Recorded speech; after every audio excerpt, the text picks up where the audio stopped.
Well, I know that God won't be a therapist, so I be talking to everybody. I talk to As every evangelist. single solitary person. I will see you on the street and I won't know you from a can of paint. And I will talk to you. And some people are the type of people that just be like pouring out to you because they just that hurt. Like Yeah. they just be like, "How you doing? My name is Ashley." And they be like, "Well, when I was young and just go on and on about their story or whatever." So mainly, I think math is like for everybody. But for right now, I've been talking to a lot of kids, like Mhm. well around my group. I guess you could say teenagers, Mhm. young adults.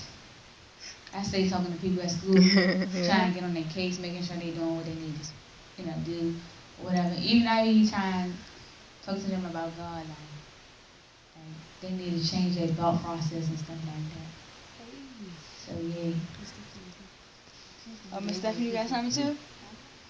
All right, Pastor. You know her? No. So why you waving at her? Who? Next time we walk into you waving at a girl, like you know her, he's like, no. No, like that.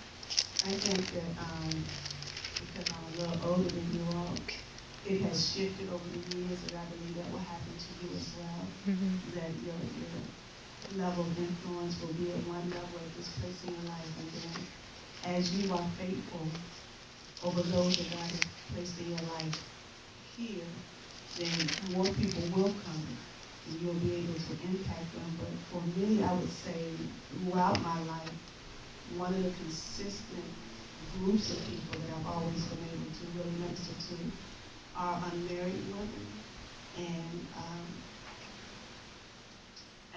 I would say women much like what I heard Emily say, sometimes dealing with voice issues and just talking and confidence issues, because that is so significant with women in particular, but it's also something that I've dealt with personally, and so I've been able to recognize it and see it and speak from a place of this is where I was and this is where I am. And that's important that as you minister to people, that you have overcome Right. That's what I some was of gonna the say. areas as well, that you're just not giving your talking points. Mhm. But the credibility comes in that I really know what you're talking about, because the hard stuff that I'm telling you to do, I've had to do it. The prayer that I'm telling you to pray, I've had to pray. And that's when you really have, that's when you can really be impactful, because people will see you know what you're talking about because you've lived it.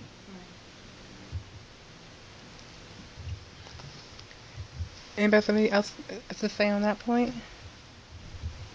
Oh, not on that point, but Or something Oh, else? something Okay. else? no, like I just think I'm supposed to talk to Oh, young teens. yep. Okay. So, Mhm. Okay. yeah, Yeah. Okay. Okay.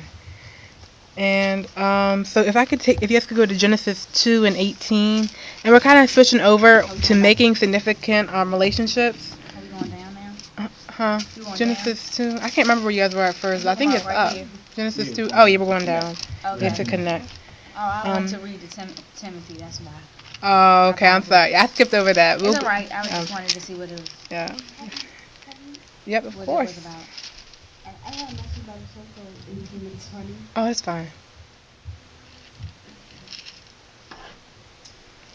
God said, it's not good for man to be alone. I'll make him a helper, a companion. So God formed from the dirt of the ground all the animals of the field and all the birds of the air. He brought them to the man to see what he would name them. Whatever the man called each living creature that was his name. The man named the cattle, named the birds of the air, named the wild animals, but he didn't find a suitable companion. Okay. And that this whole section is basically about fellowship and being around other people. Um, and it's really important that we don't take leadership, life, or anything alone. That's like the biggest thing. 'Cause God, He saw it from the beginning. That's why He created Eve for Adam, because He knew that Adam would be incomplete without her. And it's the same way with us, that we need each other to figure out this leadership thing, because none of us can have it all.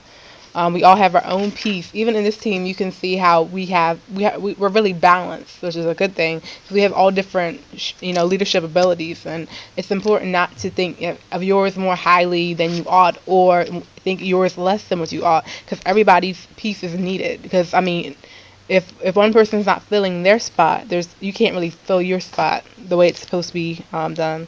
So you guys can read those points. But it's another point I want to bring up that's not listed there. It's because we are family. We will get in arguments. We will get mad at each other sometimes. But that's not a bad thing either, because we have to just be real. It's no point of hiding your issues with each other. It's best to confront them right then on the spot instead of holding offenses and stuff like that. Okay? Um, okay, and then the third point is grow. Knowing God and growing spiritually.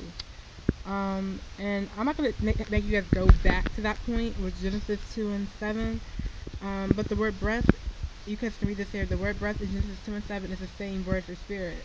So God created man by breathing life into him. Not only were we created to know and be known by God, but God's very spirit is within all Christians, making God's presence available. God is not some celestial being who sits in some distant place worrying about something else. God is in us and with us. And so that's important. I know you guys always hear it, and it's probably